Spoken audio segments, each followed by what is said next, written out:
I think we're live, Squid. Welcome, everyone, and thanks for joining us for a special edition of Squid and the Ultimate Leafs Fan podcast, live from the inaugural Virtual Sports Card Expo. I'm Mike Wilson. My co-host, of course, is three-time 50-goal scorer Ricky Vaive. How you doing today, Squid? Oh, fantastic. Nice and relaxed. Well, how you killing time these days? I mean, playing a lot of golf. I obviously didn't have a great game today because I didn't hear about the score yet. Yesterday was 75, so what was today? I'm doing great. Just relaxing here right now. I had a golf game this morning. So it's golf in the morning, relax in the afternoon, and get to bed early. And what'd you shoot today? You missed that part. We haven't heard that yet. Today was a little off. It was an 81 today. Yeah, of course, because I didn't hear it. Yesterday was 75, so we heard all about that, And but this quarantine, this quarantine is keeping us active, and I guess my shameless self-promotion will be that it's given me time to finish off on my book. And where I've come from is those who don't know, I followed the Maple Leafs for all 89 games last year, and I documented, and I've done a book as a result of that with ace journalist Lance Hornby from the Toronto Sun. And he helped an awful lot, believe me, in this and piecing it together. And the release date for the book is October the 6th, and Brendan Shanahan has written the foreword. So we're really looking forward to it. Now, Squid, I understand you're in the process of writing a book with Scotty Morrison. Certainly am, and I believe we've got it pretty much finished right now. There's pictures that need to go into the book, but I think the release date is probably early November. And Scotty did a fantastic job, and everything came out really, really good. And the cover is outstanding. Yeah, well, that's awesome. I mean, what are some of the things fans can expect to hear or read in this book when it does come out? Give them a little taste of what they can expect. Well, a lot of it has to do with my hockey career, obviously, but at the same time, it covers my entire life and some of the battles that I've had on and off the ice, and that's going to be all documented from an early age right through until today. Fantastic. So it should be a very interesting read, and we're looking forward to it. So we're going to have some fun with that moving up into those two launch dates. Now, today, I mean, everybody's very excited because we've got a couple of great guests joining us within the next couple of minutes, and one of them is obviously one of the brightest stars in National Hockey League, Auston, Toronto Maple Leafs own Auston Matthews. I mean, no introduction needed there. And secondly, another guy that scored 50 goals right behind you, who's a longtime Maple Leaf, Gary Leeman. But before we get to that, let's reflect back and have a look at a moment in Leafs history that maybe people haven't seen before, but people should know about. Mikey, give us a run here. Coming right now.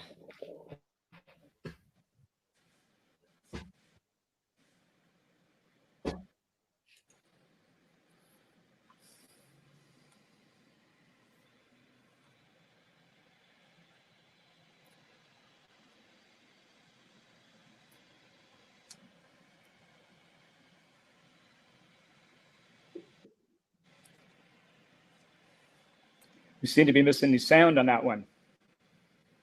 You guys aren't hearing the sound? No, the sound didn't come out on that one. That's the whole thing about it.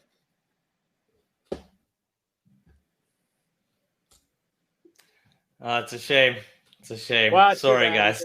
Well, you remember that night, Ricky? Do you remember the interview? You did. You looked like it took a lot of. Yeah, well, there was a little bit. I mean, it's not something that I thought about all the time, but I didn't even realize that a Maple Leaf had never scored 50 goals in a season until I got to about 45. And then I went like, wow, really? And then, of course, I got a little lucky. I got 4 against Chicago on Saturday night, which got me to 49 and past Frank Mahovlich's 48.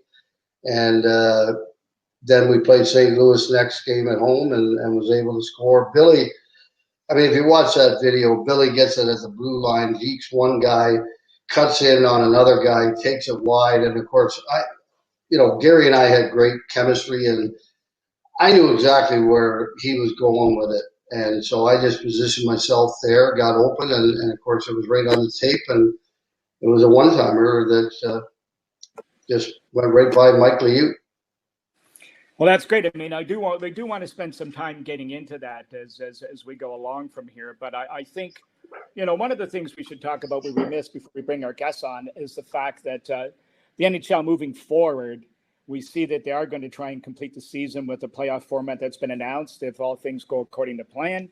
And I mean, what do you think of the way these things are set up with this playoff and so on going at us that we've had thrown in set up? I think it's fantastic. I mean, you had a real tight race in both conferences for the last two wild card spots. And when the season was paused, the Leafs had 12 games left. There were teams with 9, 10, 11, all different numbers. But there was probably 6 teams in the running in each conference for those last two spots. So I think it's a great idea to have 12 in each conference and have the play-in, and then from there you continue on like it's a regular playoffs and give out the Stanley Cup. I think it's a great idea. I mean, I think too. I mean, you got to try something new, especially in the times that we are in. It's fair for 24 teams. I know the teams that are sitting outside don't think so, but a lot of them weren't going to qualify anyway. And I think it makes it very exciting because you've got an opportunity for a team to step up and have a long run because everybody's basically starting on the same level. Everybody's fresh. The players should all be healthy, and everybody should be ready to go. So I think Gary Bettman and the PA have done a terrific job working together to make this happen, especially if you see what's going on with Major League Baseball and the bickering and fighting going on between both sides. It's just, the fans are the losers in the end in all this. But I think NHL should hold their head high if they can pull this off, and it seems to be moving along. But, well, again, it's anybody's guess what will happen as we see what's going on in this environment. So based on all that, absolutely. Yeah. Yeah, I think the NHL has done a fantastic job, and the players and the Player Association, along with them, have worked side by side to make sure that something like this can take place. And you know what? Who knows, Mike? Could this be a preview of playoffs down the road, maybe in the future, where you have 12 from each conference, you have a play-in, and then who knows? I mean, the more teams that you include in the playoffs, then their fans are filling the building right up until, the last game of the season. Whereas the other way, there's teams in 6, 7 in each conference that are out, and people aren't attending the games right till the last game. So it would make it a lot more interesting. Yeah, I mean, I think so too. And I think the way this thing is shaping up is the fact that, it's an open season for anybody. Fans are missing hockey. And as I said, it's a level playing field for everybody to start. So I think it's a great opportunity for everybody to, give a shot at this. And you know what? You got to try something new. It's the world we're living in now. People are trying different things. And I think this is, they've done a really admirable job so far trying to organize this. So we would be, without saying the obvious, we have to discuss how we think our guys may do as this thing does unfold. And, as we are, love us as we are as Maple Leaf fans, we always have to look at it from both angles. So let's think, first off, what do you think our chances are moving forward in the playoffs? I think they're very good. I mean, I think if you look at both teams, you look at Columbus and you look at Toronto. Toronto obviously are a better offensive team, and I think they were probably in the top 5 or 6 in the league. And then you got Columbus, who are in the top 5 or 6 in the league in defense and goals against. So it should be, I think, a pretty good series. But I think the Leafs have a lot more depth, scoring-wise, and on defense, perhaps than Columbus does. So, and of course, Columbus doesn't have a whole lot of guys in goal that have played playoffs and have gone through that. So, whereas Freddie's been through it quite a few times, and we'll see what happens. But I give them probably the nod. Yeah, I mean, I think the Leafs, that is. I also think that everybody, I'm not ignoring all you guys. We're trying to get a hold of Auston's trying to call in, and I'm going to give him some grief on this one because these young guys are supposed to operate these machines a lot better than we are as far as the technology goes. Like old guys like me and Rick, you know, we have to. He had his son directing him. I had my son directing me, and how to even open these screens up. And the young guy, he should be ashamed of himself not being able to click in on this. So we've just sent it once again. Especially when they can get into those video games so easily. And, you know, I see my son doing it all the time. And they got the headphones on. They're he's playing with a guy in Florida. He's playing with guys all over North America. And they're talking to each other through their headsets. So they should know the technology. Come on. Yeah, I know. Geez, I mean, so I just was sending him the link again to make sure he could click in and get on it because this is all a trial issue here that Steve Menz behind the Sport Expo is trying. So far, he's had some successes. There are going to be some bumps along the road, but you know, we've got our podcast and we're using this platform to carry us forward. And listen, this may be the way things are done moving into forward. So, I mean, just getting back to our guys. I mean, this is a discussion we can have endlessly, but let's just talk about our guys and what happens. We'll look at two scenarios. One happens if they lose in the first round, because we always have to think that way as Maple Leafs, think the worst. What then happens with this hockey club? Boy, I'll tell you, it's kind of interesting because probably with the fact that they've been off so long and everybody's kind of, like you said, at an even starting, you know, they're starting even. So if they lose, it might not be the end of the world in the first round. I mean, obviously it would be for the players and for management because it would be pretty upsetting if they were bounced in the play-in round. But you got to look at it from a lot of different angles. And, you know, it depends on how the team plays. If the team plays extremely well and they get beat because of a hot goaltender or bounces just didn't go their way, that's one thing. But I think at the end of it, when it's all said and done, if they were to lose, you know, it depends on how they lose, how they play. And, you know, if they don't like it, they're going to lose some unrestricted free agents, I believe, anyway, especially on defense. So perhaps if they don't win that play-in round, maybe a couple of forwards are moved out for a top defenseman, or maybe they sign a couple of UFA defensemen, and, you know, because they got to shore up their defense. There's no question about that. Well, I think on the other hand, too, I mean, you touched on that. Was going to be my next point was, I mean, does it really matter how they lose? I mean, a loss is a loss, but if you lose in Game 5 in overtime to a pretty good hockey club in Columbus that's pretty much evenly matched against Toronto, is that enough to warrant a change? Or is that enough to say, give the players a little bit of grace of what they've gone through and give them another shot at that? Well, again, it's personally, myself, I would say, you know, stick with what we have. We got to fill in where we lose UFAs, because we're going to, because we don't have the cap room to keep them all. And so you know that's going to happen. So you got to fill those gaps in maybe and say, okay, let's see what happens in the first half of, or the first quarter of next season.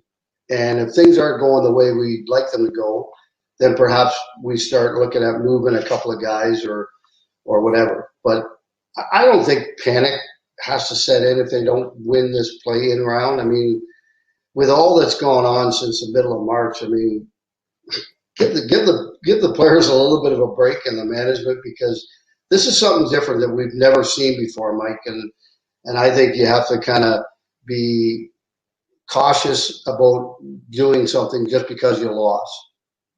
Well, yeah, I mean, there's that aspect of it too, because you know, we like to think we're pretty smart guys, and we've got all the answers, of course, as Leaf fans. But I would suggest that Kyle Dubas and not around my house.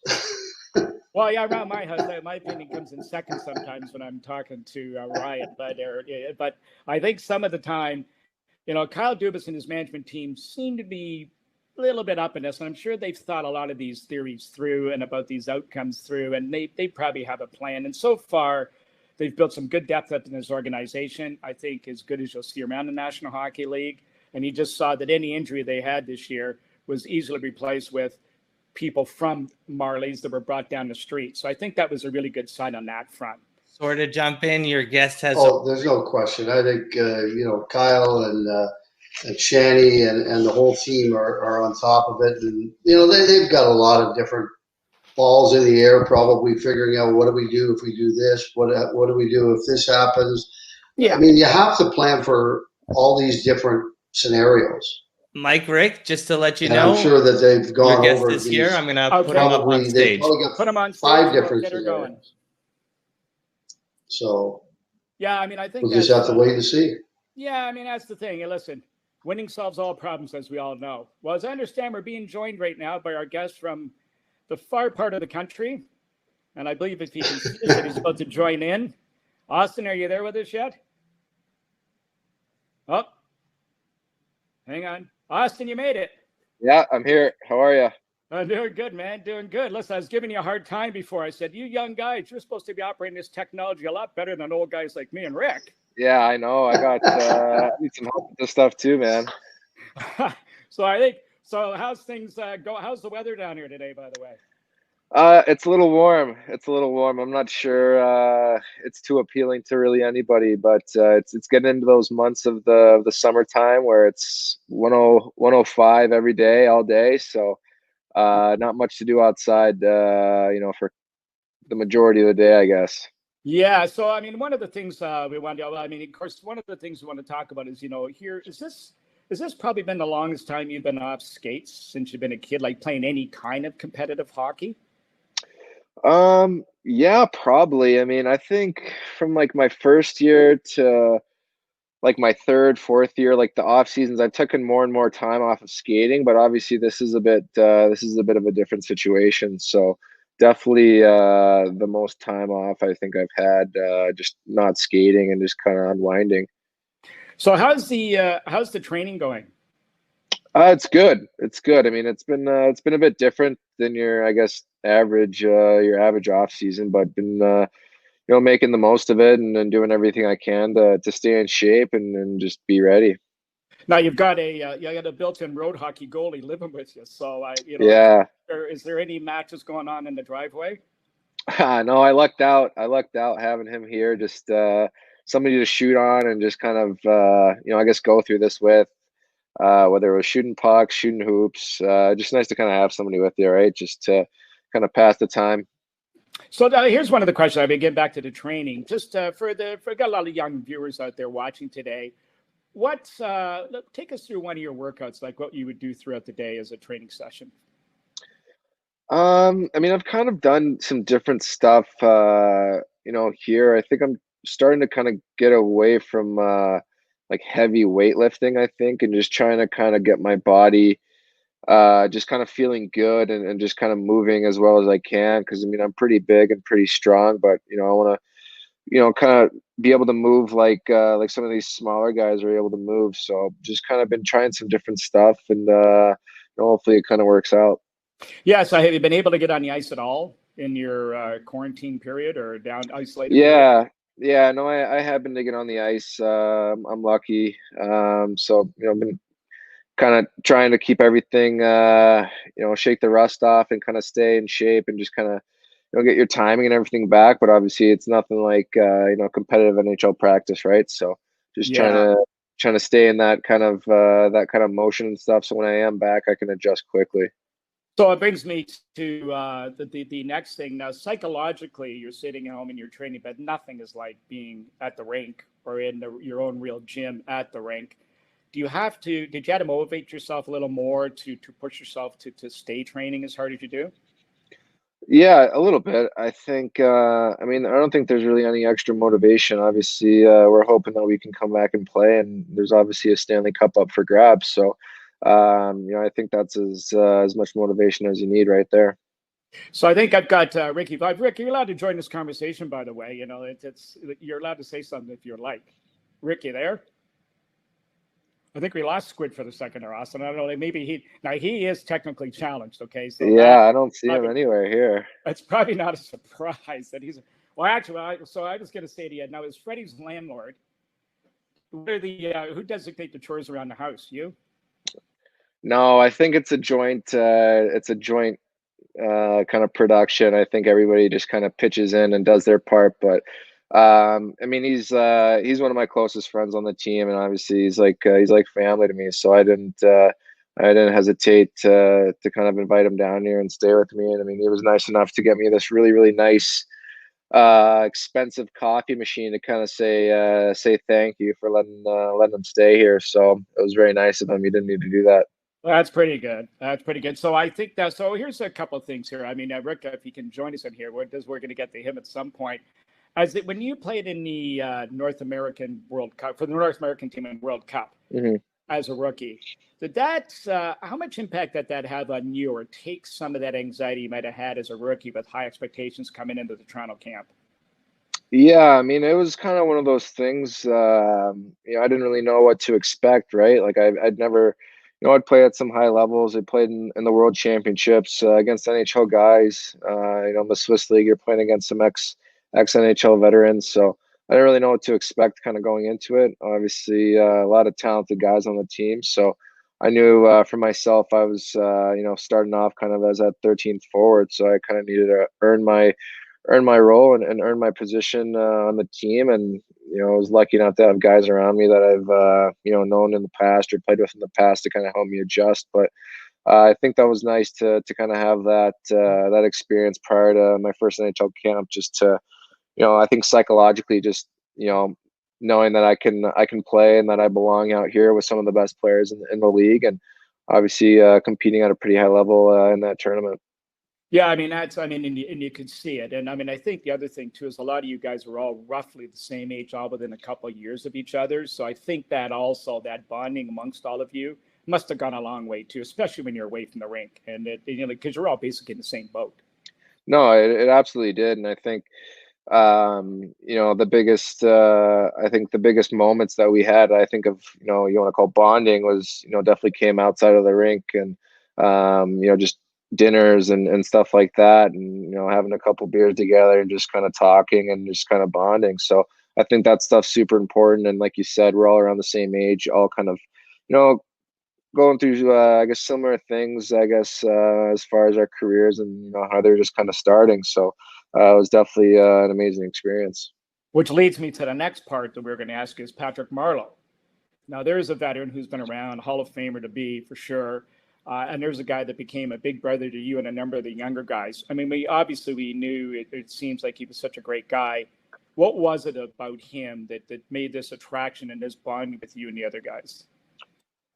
That's a good question. I mean, honestly, he's just such a selfless person. Anything, he's just the guy that's always going to be there for you, no matter what the situation is or the scenario. And I think that's kind of something that, a lot of us kind of learn from him, and just, how he engages with each individual, with each teammate, staff member. I mean, he's the ultimate professional. So, no, those 2 years that I had with him were special ones. And even though we're not playing together anymore, I mean, he's a guy that he's a friend for life. So I'm really fortunate that I got the opportunity to play with him, and then obviously create that bond. Yeah, and I mean, you could see that almost filter throughout that club, because as I suspect, just the way you guys you guys all liked each other. I mean, you could see the way you can tell when guys play together whether they actually like each other or not, and that's not always the case in professional sports. Yeah, I think it's different for everyone, and I mean, I've been lucky in my 4 seasons in Toronto. I mean, we've had great teams, great guys. Sometimes you can have a bad egg, and that can kind of put a bit of a damper on the team. But I mean, in my 4 years, it's just been all great guys. Whether they're still in Toronto or not, they're guys that you're gonna have relationships with and friendships with for life. So I feel really fortunate for that, and obviously, Patty's one of those guys. Yeah, that's fantastic. And I mean, okay, so you were approaching. We want to appease the hockey gods and not throw any jinxes at it, but you were approaching that magical number with a 5 in front of it. And now, was there a point in time when you actually thought that was possible to reach that? I mean, obviously when you got to 47, but before that. And I only say that because now Rick, if he'll join us here at some point, Rick was He was 22, by the way, when he scored scored 50 for the first time as a Maple Leaf. He said when he got to be at 45 goals, he realized never before had a Toronto player scored 50. He didn't even know at that point. So what was your thoughts on all of that coming in? I mean, to be honest, I just try to kind of keep my mind off it for the most part. But I think in the back of my head, I mean, I know what I'm capable of, and the expectations and the goals that I set for myself I think are higher than anybody else's are going to be. So, I mean, I think it's always in the back of your head, especially when you're kind of creeping up towards that number. And it's unfortunate wasn't able to obviously complete that goal, and obviously with some games left. But I mean, I think everything happens for a reason, and I'm sure I'm hopeful to get another crack at it. Well, I think you will. I'm a bit of a bet man the odd time, so I'm betting that you'll get another shot to do that. I'm sure, Auston. Now, I think that one of the things that I'd ask you is when I followed the Leafs for every game last year and documented, I used to always check the warm-ups for you guys. And one of the things, well, let me set you up like this before I say that. Do you have any pregame rituals or any sort of pre-practice rituals that you do because every hockey player's got something they do that just every day they do this. We're all creatures of habits when it comes to the game. Yeah, I do a lot of kind of like funky stuff, but I think it's just, I guess, your routine that you're going through, and it just feels right. So for myself, I mean, I like to get to the rink pretty early. I'm usually one of the first guys there, and I don't like to really be rushed. So whether it's a practice or a game, and I like to have a little bit of a snack, and then just kind of get into my whole routine, tape my stick, just kind of get everything aligned, get my my in-game drinks kind of going, like a BioSteel or something like that. And, get some treatment, stretch, kind of do all these stretches in my warm-up all in the same order every time. And then, I get dressed, I put on the left, like my left shin pad first, my left sock, left skate. Yeah. Weird stuff. And then for some reason, when I get to like my elbow, I always put my right elbow pad on first. And then, I don't know, just like weird stuff, right? That, I don't know, I guess when you think about it, it sounds crazy, but it's just kind of one of those psychological things. And then, I say a prayer before I head out to warm-ups, and then it's kind of just game mode from there on. Well, one of the things I noticed, and it did stand out after a while following the guys, after going 89 games, I mean, I did notice after a while in the warm-ups, you and Mitch were always last guys to leave the ice. And it caught me a few games to catch it, but I would notice it too. Every game then I started looking for it. You would put a puck in the red dot of the face-off circle on the shooting end. Yeah. You'd be on one knee. You'd take a few shots, but then you guys were always last guys to leave the ice, and you'd flip a few pucks around and make a few dazzling passes, and then toss a few pucks to the kids. I actually made some good graces with kids I'd see the kids with the signs, and I tell them they were trying to get a puck. I'd tell them where you would go because you guys threw them almost invariably at the same spot. Yeah. But what started that end of the pregame skate ritual? I mean, it's good that you're reminding me of this stuff, because a lot of it I've already forgotten. So once we get back to playing, I'm going to need you to maybe send me this interview so I can go back and make sure I'm doing all my crazy stuff. But yeah, I usually I come and meet Freddie kind of probably halfway through warm-ups, and then he goes in the net, and I put a puck there that I end up shooting probably a couple minutes later. But I don't really know what started it. I've always kind of liked being the last guy off in warm-ups, and I think my first year, McCulloch was the guy that liked to be the last one off. So obviously I respected him, veteran guy, and let him do his thing. And then obviously once he was no longer with us, I was always kind of last guy. So and then I think just it's cool. I think our warm-ups we tend to fill up the stands quite well, and there's a lot of kids that come down with signs and stuff like that. So I don't really see a problem kind of taking 5 seconds out of your warm up to toss a kid a puck and kind of make his day. So I think that's what the game's all about. And I don't think it's something that myself or Mitchie are going to stop doing. Well, I'm sure you saw it, but I saw a couple smiles on the faces when they'd run after me and follow me after and then show me the pucks. And it's worth it. Believe me, you're putting big smiles in some pretty big kids' faces. So yeah, of course. I know you're probably on the run and you're pretty busy. So one more question here, just for some of the people out there. Now, the dressing room, we touched on that before. Who's the well, I was going to ask you PlayStation. Maybe this would be a double question. Who's the best Xbox PlayStation player in the team? And who's the biggest clown? I'd say the best Xbox or PlayStation player would probably have to be Mitch Marner or Zach Hyman. Hyman started his own gaming company, so he takes it pretty seriously. He's pretty dialed in. And then the biggest clown, I don't want to say clown, but No, for jokester. sure, Okay, the jokester for sure is Justin Hall. He's got quite the sense of humor. Just a nice guy to be around. Always makes a laugh. So I'd have to go with him. Awesome guy. Well, that's awesome. Well, listen, Auston, I can't thank you enough for doing this. I can't believe Squid missed it all, but I don't know what happened to him. He probably pushed exit by mistake. But, yeah, who knows? I was looking forward to talking to Rick. Well, what we're going to do, though, is when we do that day event eventually happens, we're not going to, again, remember the hockey gods we're watching? Yeah. We're going to get you back on the podcast if we can, and we'll have a little chat with them about it. Yeah, that'd be great. I'm looking forward to it. Okay, my man. Listen, thanks very much, Auston, and the best of luck to you, and looking for you to get back here sooner than later.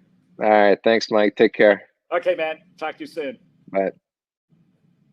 Okay, now I don't know what happened to Rick, but there you have Auston. He seems pretty good shape. He's pretty healthy and raring to go and very excitable. And we lost Rick for the moment, so I guess I've just got to carry on, until our next guest joins us, which is Gary Leeman. And you know what? It's kind of funny to listen to how they talk. I wouldn't have picked Justin Hole as the guy who would be the jokester of the team. I would have picked probably somebody like Tyson Barrie, and I maybe would have thought it would have been maybe even Mitch Marner would be the guy he would talk about. But so that was a very interesting chat. And I'm looking for Gary to join us here in a couple of minutes. So I think if we've got him, they can hook him in. But again, guys, we are dealing with new technology. Things seem to be working okay. And I think that we're just waiting for Gary for a second here. Mikey, have you got Gary? And that actually, no luck. So there's this awkward moment, folks. Silence. This is not what's supposed to happen when you're doing live, I guess what this is called, live podcast. I lost my winger, and I got Gary coming on in a second here, and no Squid. So that's not working out very well for us so far, because he's supposed to ask him a couple of questions. So I think Gary's coming in he's coming on in a second here. So just a second, guys, and just bear with us. So I think, I think that what you've got to see is that I mentioned the book before. It's been a lot of fun. Actually, if you guys want to laugh, for people that don't know me, I'm auditioning to do the audio version of the book. So wait and see how that shapes up, boys. I'm telling you, I got the script sent to me that I got to send back to them in the next few days, and that's going to probably be good for a good laugh. So I don't know where Gary is, but he's supposed to be on the screen here any moment. And Mikey, anything happening? And we've got that awkward silence again. And now we've got little technical difficulties. We're gonna try to get Gary on. We're gonna try again. He tried to join us, and we're still on the search for Rick. And what happened to where is Squid? What happened to him? We're gonna find Squid. We're looking for Squid. We're gonna find him. Well, while you got that, actually, you know what we can do? You can help me out here, because we're gonna do it. We got to show that clip we're gonna show of Auston, the couple of the goals. Okay. All right. Give me a second here. Let me line that up. Can we get any sound in this? Let's hope best practices, best hopes. Hockey gods. Well, we got our fingers crossed here in this one, guys. So hopefully, we got. We were supposed to. This was going to be the intro. We're going to get it again. And okay, all set. And there's Gary Leeman coming in at the bottom corner. Gary, can you hear me? I can hear you. How you doing, man? I'm doing well, thanks. How you guys doing? Well, I'm great. I'm going to get off and let you guys talk. Now find Squid, will you? Well, we're going to work on that. Thanks, Gary. Great. No problem. So, Gary, okay. Again, old guy. Obviously, can't be the smartest guy in 2 feet as far as technology goes. He's clicked himself off the screen. So how you doing today? I'm good. I haven't even seen myself on the screen yet. That's how bad it is. So I'm doing good. Yeah. I'm gonna try to maneuver my way if I can. There we go. There we go. I can see it, but your lips aren't moving. It's just a face. So again, this is crazy technology in here. Can you hear me? Yeah, I got you. I can hear you. Okay, good. The lips are moving. Look at my lips are now moving. So, and my guess is Squid is probably practicing his putting or something. Oh, there he is. Oh, there he is. Oh, right on. There we go. There we go. What's up, Gary?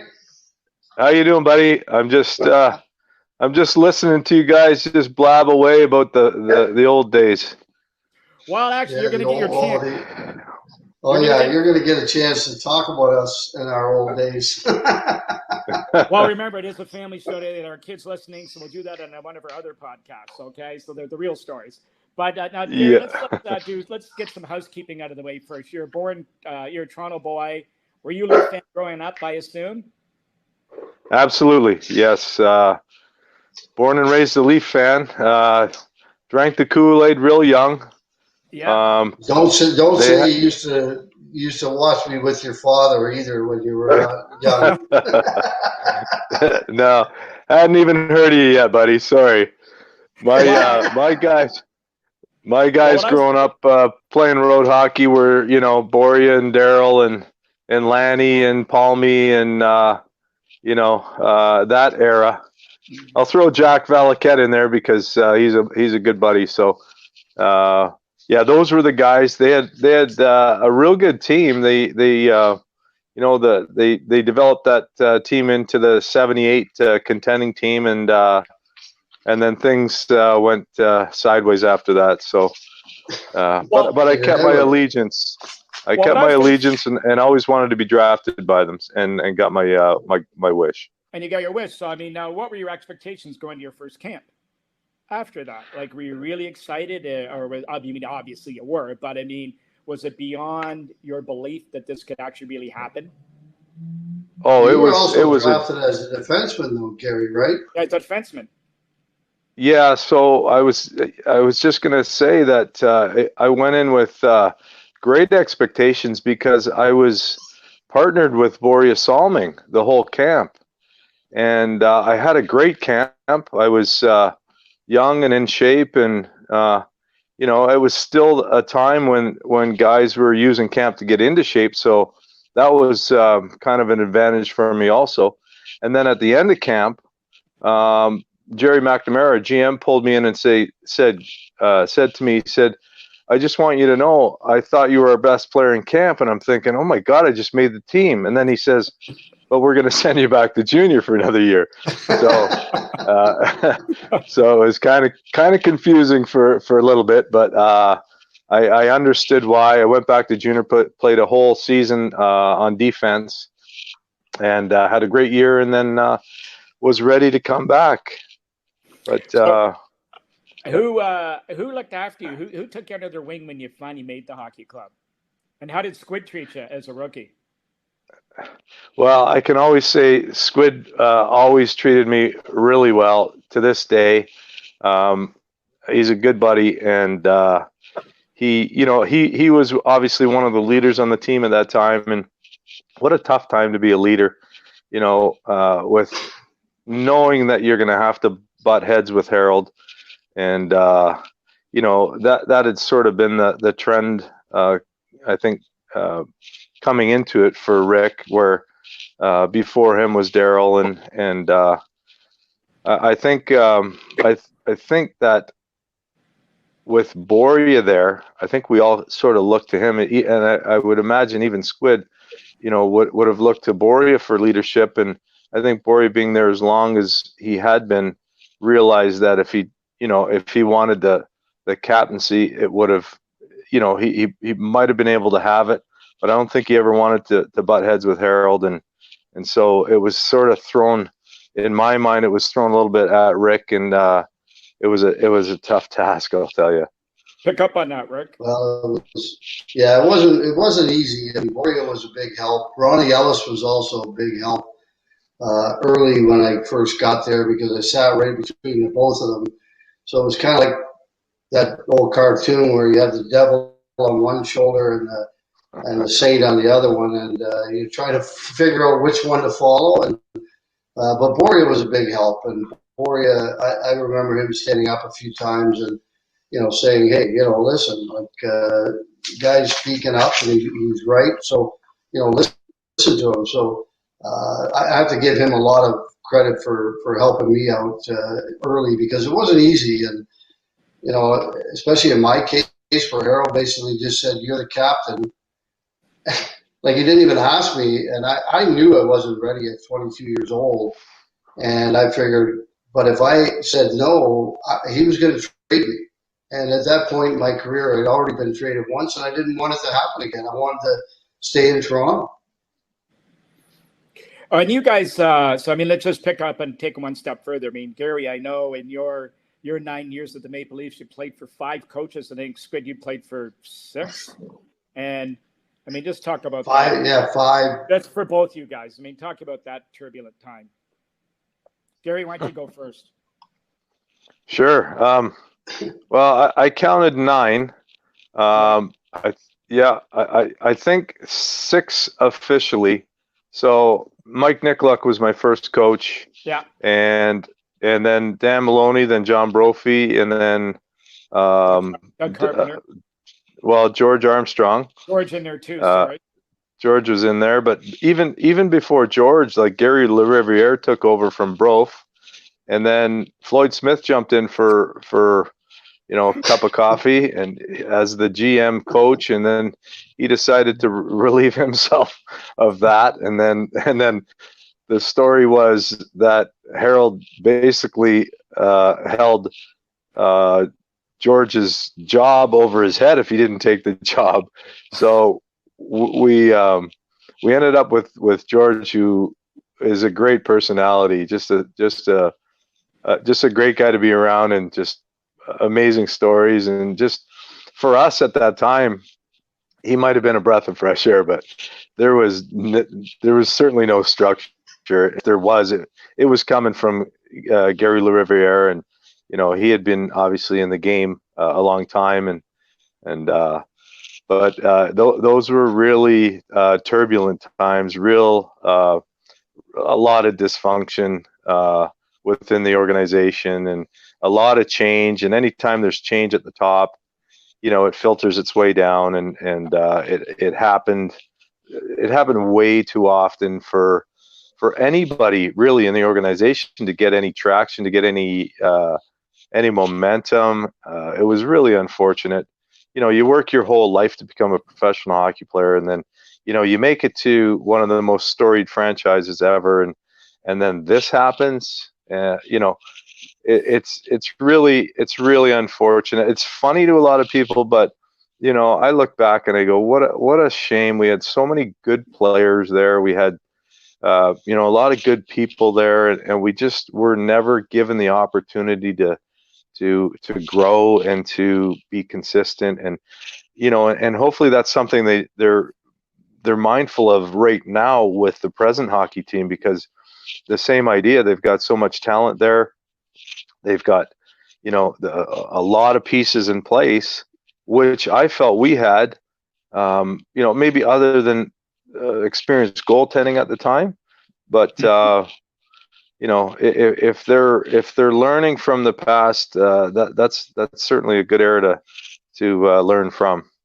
Well, one of the things that I was on Bay Street for 40 years, and one of the things that I've preached this many, many times about the Toronto Maple Leafs from your era and before that to the modern era, just like on a Bay Street company, you never invest in a company without going through management. And as management is usually how the company is. So it starts at the top and it filters to the bottom. And that goes for anything that we do in life. And I think if you look at the Toronto Maple Leafs, and the example I use, and I've used this many times, is that Deb and I had dinner with Brendan Shannon a few years ago. And one of the things we talked about that I'd heard a rumor when they changed the crest to make it a little bit bigger. And they did a test run within the buildings to look at it, to see that, make sure you can see from all the different angles of the building. Now, some people may think that that's petty or ridiculous, but that's paying attention to detail and looking after small things like that. I think players hear that, see that, and experience it, and that gives them comfort to know that these guys are doing a thorough job. And you can see the results around the ice and the players, and you can see the way the players act, that it's run as a professional organization, and it starts right there. So I think you guys were behind the 8 ball before you even dropped the puck at center ice. Well, it's certainly nice to know that somebody's got your back, within the organization. And it shouldn't just be one person, where it might have been in the past. And the reason I say that is because when ownership was hiring both the GM and the coach, they weren't really allowed to do what they wanted to do. Yeah. So they were never given that opportunity. And what you just talked about the smaller things, like making the crest bigger or whatever, that would play into your psyche, knowing that, everybody's on the same page here. Everybody wants to do something, positive, whatever their role was, to create a winning atmosphere, which it does take. I mean, think about it. You're playing against 30 other teams now, or 31, whatever it is, where they're all trying to get the edge also. So, everybody's hiring these, Sports psychologists. Sports psychologist. I mean, we could have used a team of those back then. Trust me, but that would have had to start at the top, though. Would have had to start at the top. Yeah. Well, yeah. Rick told me a story the other day that Harold, when he was having problems with his feet, he used to have to get his feet rubbed by the trainer every morning, and players would have to wait to get taped before he was finished before they go out on the ice. But those are all the things that everybody really understands, that we're hearing all these things come out now about the Maple Leafs and how the organization was mismanaged. So, I mean, what you guys really accomplished was actually something with what you guys were going through. So let's get to a couple of things here. Your career, you were started off in the defense. You were a good defenseman, and you moved to the forward. For those out there that don't understand it, talk to us about the Hound line and how that all developed and where it came from. And some of the younger viewers may not know this. Well, they had drafted myself in 1982, and they drafted Russ Courtnall was it a year later or 2 years later? I think a year later. A year later, and then Wendell is 3 years younger, so he came a couple years after that. We all had gone to the same school out west in Saskatchewan, Athol Murray College of Notre Dame, which was a real hockey factory at the time. Great coaching. A great situation for players that want to develop their skills. You get 2 hours ice time every day on an Olympic-sized rink.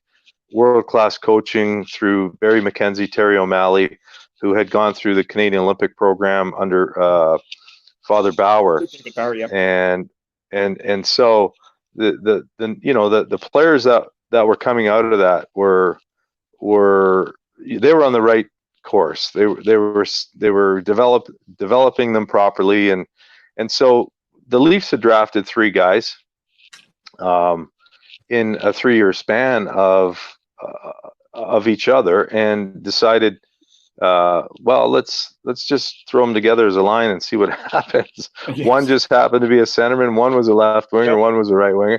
Both us wingers, Wendell and I, were part-time defense, part-time forward, and so there were so many bodies that had gone through the dressing room in just that short time that, hey, let's put this young line together and see what happens. And it was kind of a neat thing. I think we all got inspired about it because we knew the history of it, and we felt like there was maybe no light at the end of the tunnel, and hey, let's throw these young guys together and see what we got, give them some ice time. And of course, we all know the history of the 3 of us, where Wendell sort of came along as he was a first pick overall, so there was a lot of expectation, but whoever expected him to come in and sort of dominate physically like that. And so right off the bat, that gave us some space and some,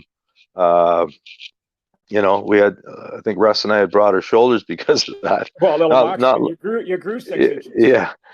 Well, not quite 6. I mean, we come out of the Western Hockey League, and that was the must. So that's where I learned that I had to fight if I was going to survive at the next level. So that was indoctrinated the couple years before. Not something that I, thought was a big part of the game until you get there and you realize it is. At that time it was a huge part of the game. So if you want to survive, you gotta show that you're either going to stick up for yourself and or your teammates. And so the line didn't stay together a long time. We were energetic and good offensively. We had nobody teaching us how to play defense, and that inevitably hurt the whole team. In as a whole, like defensively as a whole, we didn't know what we were doing. Well, that's evident, and you can see that. And I mean, it's been talked about before that there's the coaching was lacking and the leadership was lacking from above, and it all filters through. So regardless, and in spite of all that, guys like yourself and Squid were able to shine above that. Wendell, Russ to a degree, all these guys. And, you went from 21 goals to 30 to 32, and then you hit the magical 50. So tell us about that season and just your thought process as you got closer to the number. Well, that was, I'm not a stats guy. I'm not a numbers guy, and I don't really pay much attention to. Fair enough. I don't think I want to win, and I sort of I felt like I was kind of sacrificing a lot of my career staying in Toronto, seeing the dysfunction and seeing how things, may never change, but hoping that you could be one of the players to help turn this thing around. And the reason I wanted to stay really was because I had left Toronto when I was 15 years old to go to Notre Dame. So I spent two years there, and then I spent my 2 junior years in Regina. So I'm 4 years away from home at 15 years old. And, you lose touch with your friends, you lose touch with your family, life is totally different. And for me, it was like, it'd be an accomplishment if I could make it back to Toronto as a Toronto Maple Leaf. And I wasn't really aware of how poor the team was at that time until I got there. And then, I wanted to be, like I said, I wanted to be one of the guys to help turn that ship around. Yeah, and so I mean, of course, now, so I mean, you're not a stats guy. So I mean, Rick had broke the record a few years before while you were there. Right. I mean, obviously, when you hit the 50, though, I mean, it must give you a little bit of gratification. You must admit that felt pretty good to hit that number, though, when it did. Yeah, no question. I'll tell you the story about. You're only the second Leaf ever to do it. Yeah, and maybe I was just telling myself, don't think about it, don't worry about it, and because things were going great. I mean, I look back and I think I should have had 65 goals that year. Like the chances and the goalposts and all the things, like, and I thought, wow, this is going to happen. But I'll tell you a kind of a neat little story about when I was at 42 goals. And I got into a fight with Adam Creighton, and I hit the bridge of his helmet with my knuckle. Mm-hmm. And I go to the penalty box, and I'm looking at my knuckle, and I'm squeezing my hand together, and I'm watching the tendon slide between my 2 fingers, and I'm thinking, oh my God, I think I'm done for the year. And so I stopped moving it, and we taped it up, and I continued to play. I couldn't really hold the stick. And I hadn't, so as you are playing, obviously, they see you in the game and they're wondering why you're not scoring now. So Floyd Smith, our GM, pulled me aside. We're on our way to New York after a practice, and he pulled me aside. I hadn't scored in 6 games, and he said, hey, what's going on? I said, oh, what do you mean? He said, well, you haven't scored in 6 games. I said, well, I can't hold my stick. And he goes, how come? So he like the story didn't get to him, right? The information didn't get to him. And he said to me, he said, you've got a chance to do something not many guys get a chance to do. And I actually said to him, what do you mean? He says, you got a chance to score 50 goals. And I thought, damn, why did you put that in my head? You know, like I'm not going out there trying to score goals every shot. I'm trying to do something, you know, positive. It depends on, you know, what's happening that shift, right? So the good news was we went to New York. I got 2 the next night, and but I had gone to Eddie O and Ozzy, Mark Osborne, my line mates, and I said, hey, listen, guys, all passes come here now. And they kind of looked at me funny. What are you talking about? And I said, well, Smitty just told me, you know, I got to start scoring again. So it was great that we had the relationship that we had, and we never changed a thing. They were very, very unselfish players, great guys to play with. You could discuss anything, and you know, we would kind of do things on the fly. And, you know, one of the things that people need to realize is, you know, if you're going to score 50 goals, if you're going to score 70 goals, it doesn't matter. You need line mates that play the kind of hockey that affords the player that's in maybe the best position or situation to have the puck. So myself, I give a lot of credit to my line mates, Ed Olchuk and Mark Osborne, 2 very underrated offensive guys that can play actually on both ends of the ice. And if you look at the players that helped Rick Vaive, and certainly Auston was well on his way. Auston has Mitch Marner, a great playmaker on his line, who looks for him all the time. Ricky had both Dando and Bill Derlago, you know, two guys that are very, very unselfish players. So, you know, you have to give credit to the line mates. And John Anderson, I mean, John Anderson was a hell of a hockey player that Ricky played with, and these guys deserve as much credit. Well, you know, funny you mention that, because Frank Mahovlich, when he set the bar at 48, his centerman, Red Kelly, got hurt. And one of the things is, so, I mean, that kind of slowed him somewhat, playing with a great player like Kelly, which everybody seems to forget. But one of the other things was that he seemed to get a lot more attention as he got closer to 50 and was double checking. There's question was for both you and Squid, and I guess he's still trying to find Happy Days or something on it. I mean, you know, but I was going to ask you both, did you feel like you're getting extra attention as you got closer to the number? I don't know whether I felt that. I didn't really think about it. I think is the best way to put it. And I was always a player that looked for open ice.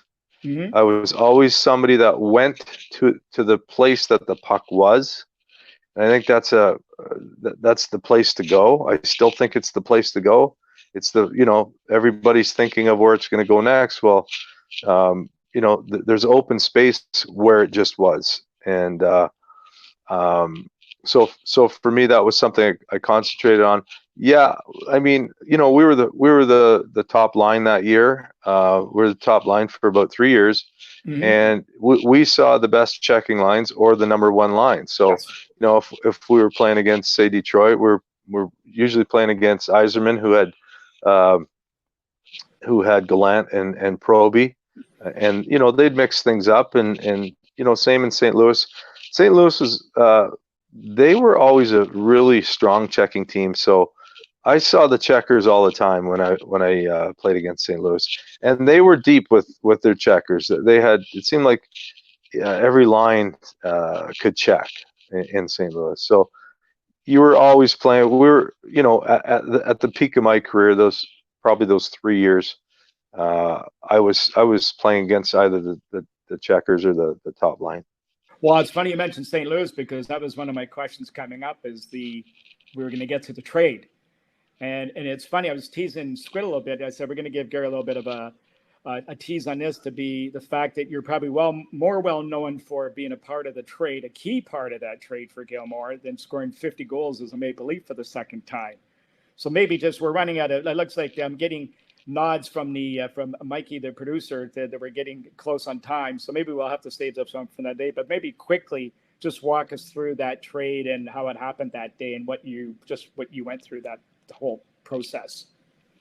What, does Mikey have a date or something? I don't know what he's rushing for. I mean, I don't know. Yeah. Settle down, Mikey. This is Leaf lore, isn't it?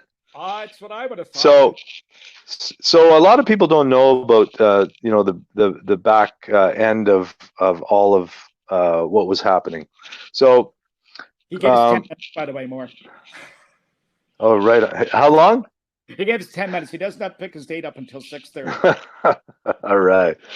Okay. Yeah, that's a bit of a story. So, but if you're a Leaf fan, like you say you are, Mike, you got to know these. You got to know the important stories. Yes. And what happens in the background, and a lot of that stuff. Obviously, they're not going to tell fans, and us as players and ex-players, we hear the stories through our agents and managers and stuff like that. Sometimes not right away, but sometimes afterwards.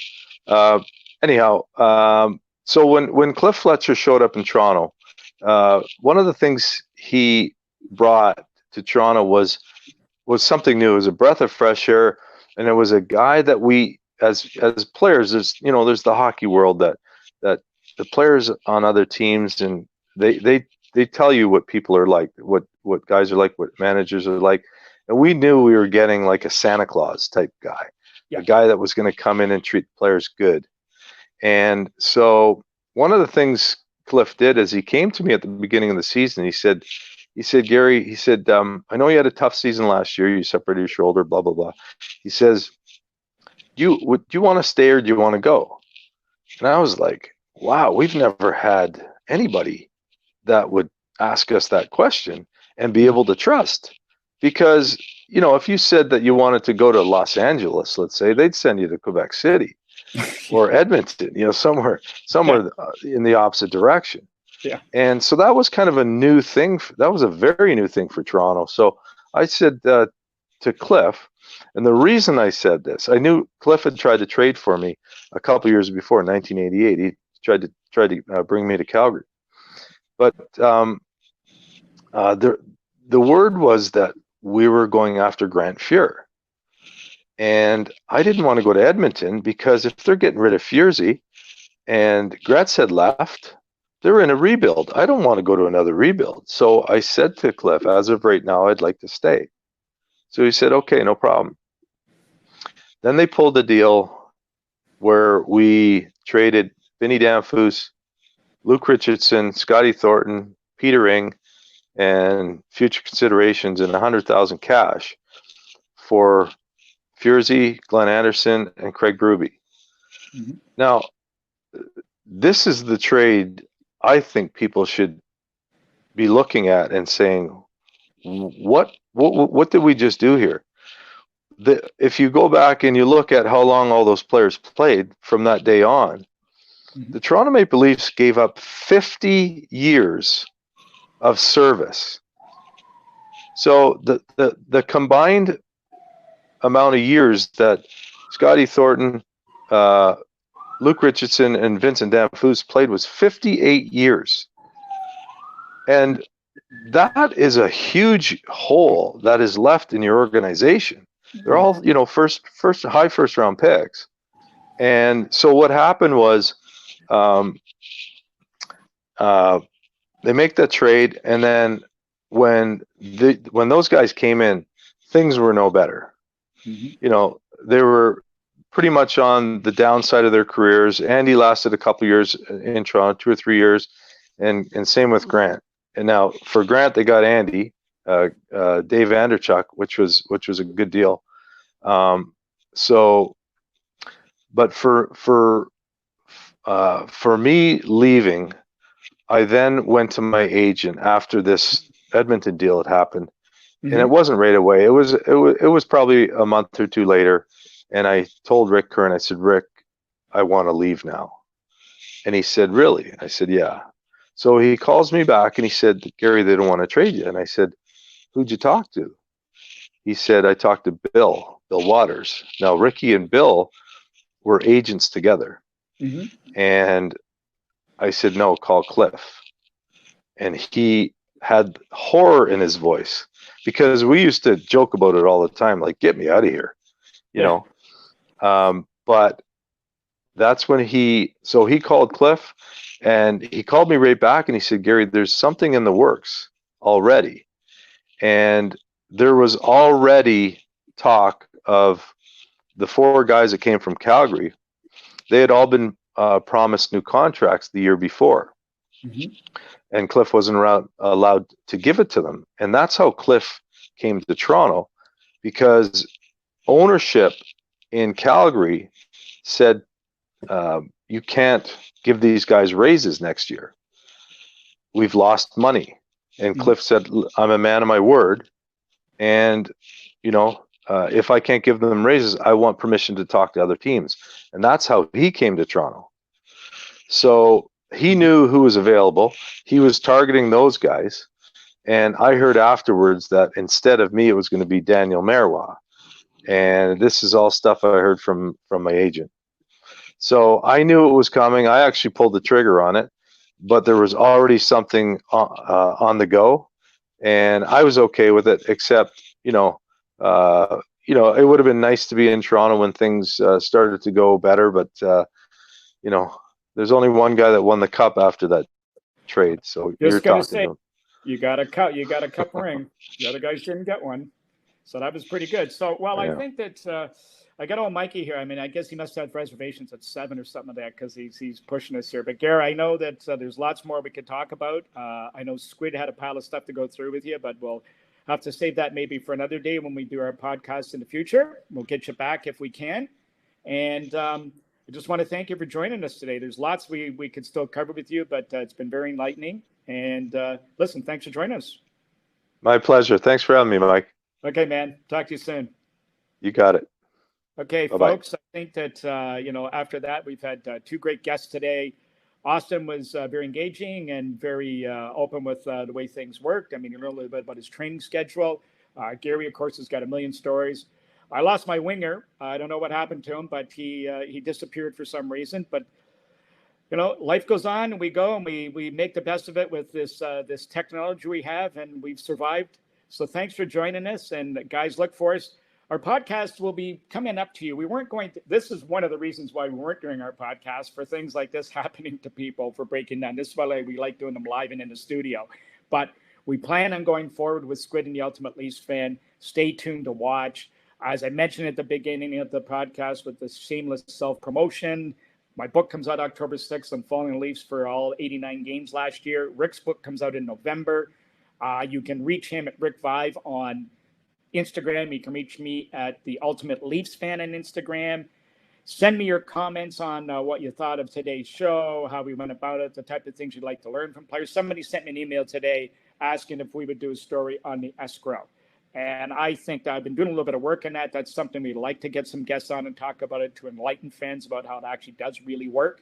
So those are a couple of things. We've had somebody else talk to us about maybe minor league hockey and dealing with some of the kids that played in the Marlboro chain as an example, or wherever they've gone on the intro. Rick's son is an example, and John Tavares played together with the Marlboro minor hockey team for 3 years together, and Justin was there for 4 years. So those are the type of things we're looking at maybe down the road. Guys, thanks for joining in and tuning into the show. If you're around tomorrow and you come back to the Sport Expo, come and visit me at my site at the Ultimate Leafs Fan. Click on and say hi. I've got some vintage photographs set up for you that I've acquired from the 60s. All Maple Leafs. Some of these things are absolutely stunning, beautiful. You want to have a look at them. And come and talk to me tomorrow. We'll be around all day between 11 and 5 o'clock. Talk to you guys soon. Oh, and there's Rick coming back on. Of course, it's ending, and I've done all the heavy lifting, and now you show up. Is that how you scored 54 goals one year? Well, you should see the stick I used to do it, too. It was horrible, but not, well. Okay, tell it. What happened to you just now? Where'd you go? I disappeared, and then I was looking for the link to hit camera, and I couldn't find it. And You zigged when you should have zagged. well, anyway, I was listening to you and Gary though, and it was very, very interesting. Yeah, it was interesting, the Gilmore trade. But one of the ones I want to get to here, I'll throw this one at you.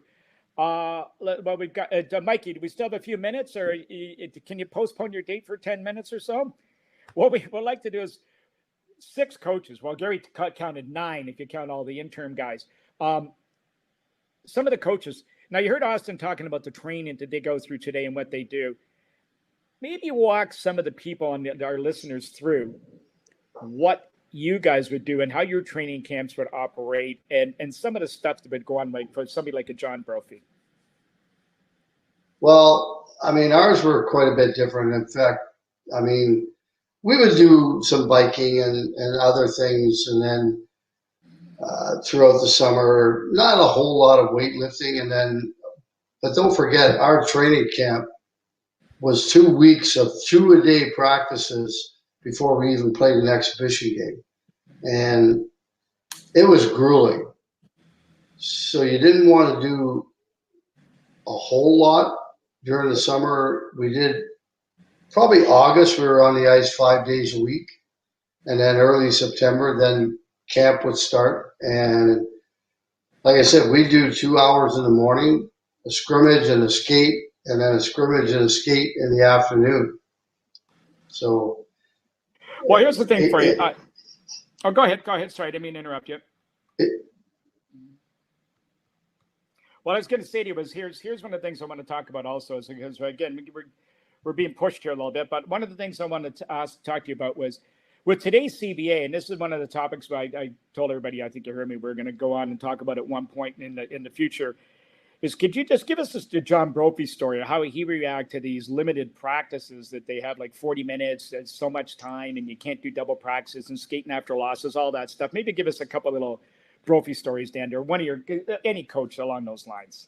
I'm sure there's a couple beauties. Well, one I remember was, well, he was an assistant actually, and Dan Maloney was a coach. We lost in Winnipeg 10-0.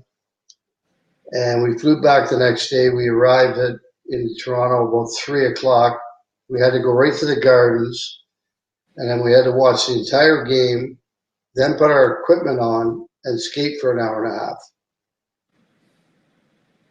And the one with Broke, I was actually coaching against them in the ECHL, and we beat them in their building.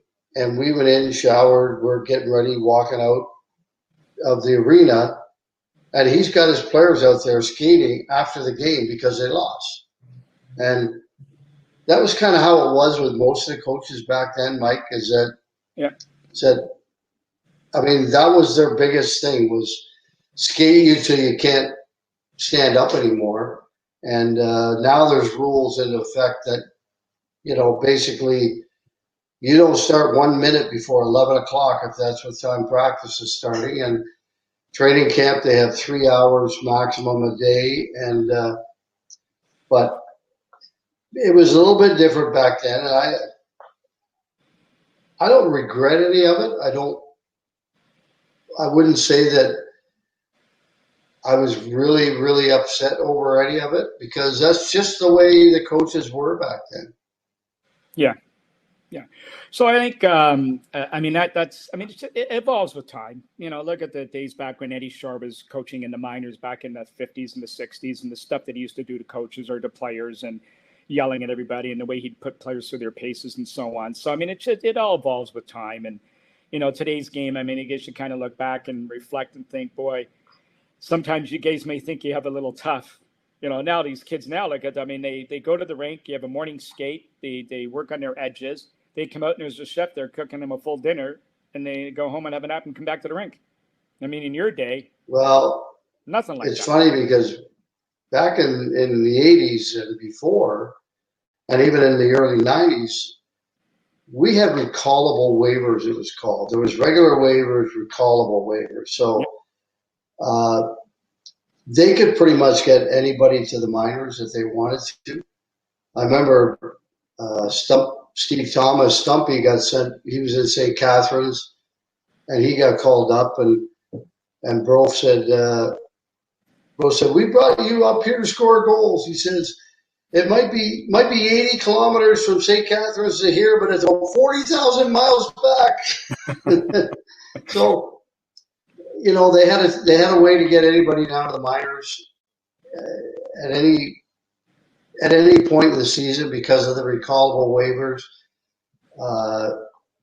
So it's a completely different time, and now they got a good player association that negotiate really well with Mr. Bettman and Daly and the NHL, and so far we've had some pretty good CBAs and things going on in the last probably 10 years. There's been a couple of blips, but they work together pretty good now.